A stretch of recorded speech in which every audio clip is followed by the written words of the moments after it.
Hey everyone, today I'm going to be reviewing the new album by Alcest, Spiritual Instinct. It's out on October 25th via Nuclear Blast Records, so get your pre-orders ready because it's definitely going to be worth your while. It is the sixth full-length album by the French Blackgaze progenitors, and I suppose, a bit like me before I heard it, you're probably wondering, how does it stack up in their canon, because they've got a hell of a body of work. Creating a genre or subgenre can be a very difficult thing for a band. It can be the albatross around the neck of a career. Whether it's Sabbath or Meshuggah or Dillinger Escape Plan, you can find that it can become somewhat constrictive for a band. You get labelled a certain thing once you've made it, obviously. This certainly rings true for the former two. Sabbath have a sound that they pretty much stuck rigidly to, as do Meshuggah, even though there are variations on a theme. Dillinger, however, didn't stay strictly mathcore all the way through. There are different elements and different influences that creep into their music. Just look at something like Black Bubblegum from Ironworks, or even a lot of the material on their final album, Dissociation. Even though Blackgaze has become something of a subgenre du jour, especially for Pitchfork, even though they left out Sunbather, great album, from their end-of-decade list, Alcest never seemed particularly trapped by it. They felt that they could still experiment with different soundscapes, different ideas. Take Shelter as an example. The band went for a more dream pop kind of aesthetic as they were progressing through their career. But then with Kodama, the last album, it's fair to say they took a bit of a step back towards Blackgaze. There were those more expansive yet dark elements to it, and it created a borderline masterpiece. Perhaps it's where Alcest are best suited. I mean, they did pioneer the genre, if not somewhat accidentally, with, forgive my terrible French accent, Le Secret. So this entire preamble brings me to the fact that basically with this latest album, Alcest have really got 2 feet firmly planted in Blackgaze. This is a much darker record than they've done for some time, both tonally and emotionally. It's actually a bit strange on this album. It feels as though everything that's happened to Blackgaze since Alcest created the genre, you know, the work of Death Heaven, Mull, bands like that, you know, the real frontrunners of the genre, it feels as if these works that have come in the wake of Alcest's creation have actually influenced Alcest. For the first time in their careers, they don't feel like the leaders of the pack. They feel like they're playing catch-up almost. Don't worry, the album is still achingly beautiful, as Alcest are wont to be.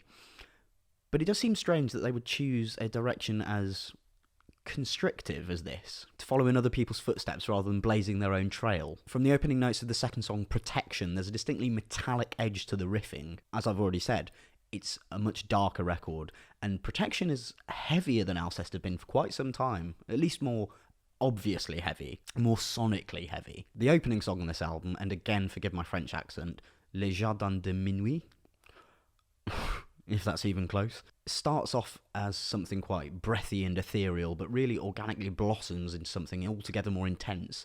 And there's a real visceral intensity to this album that has been, lacking's too strong a word, but perhaps absent on previous Alcest releases, since Les Secret. Nige's vocals, I think that's how you pronounce his name, sorry if I've got it wrong, but his vocals go from this sort of breathy, celestial quality to these real pained screams of anguish, and that kind of sets the template for the whole record. There's a real dichotomy of the light and the dark going on here.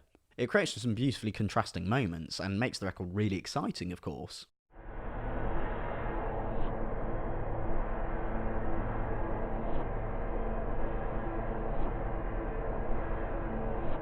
Nige's ability as a songwriter seems to have somewhat plateaued between Kodama and Spiritual Instinct. Now, this is not to say that he's a bad songwriter by any means, or that he's resting on his laurels, because the songs on this album are fantastically constructed. They are beautiful and elegant, and so meticulously put together. It just doesn't feel like there's been a great progression since the previous album. If you want to see an example of how great his songwriting still is, check out the single Sapphire. It's just utterly magnificent. And you can see that though there's not been a strident leap forward, there has been a sideways step into a different territory. So the songwriting hasn't improved, but it definitely hasn't worsened by any stretch. It's just different. This Alcest are a different band than they were on Kodama. Personally, I would say this album overall is a little weaker than Kodama. That's not because the songwriting's poor or because the performances aren't utterly magnetic. It's because the inherent darkness of this record almost overshadows the light. That careful interplay, the interweaving of various moods and textures that you got on the previous Alcest albums is, again, not absent. Absent is too strong a word, but it's different on this album. The darkness really comes to the fore, and it makes them feel a little almost derivative of what's already going on in the scene. Basically, the dark side of Nij's psyche is an incredibly wide pool that just doesn't quite have the depth of his previous work.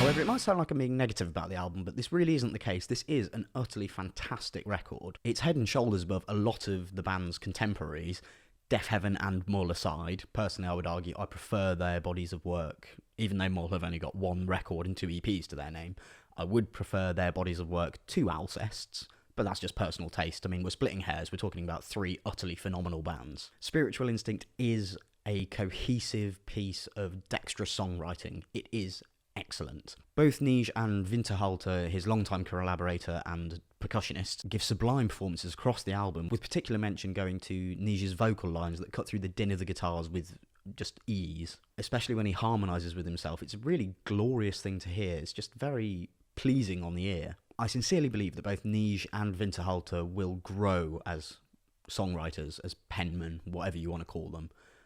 They will continue to get better.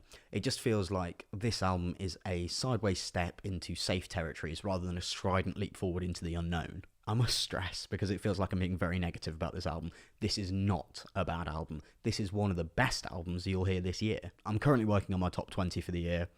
We'll see if it makes it in. It's certainly going to be very close. It will definitely get an honourable mention if it doesn't make it. Nij and Winterhalter are just incredible performers, incredible composers. This album only suffers from criticism by grace of being an Alcest record.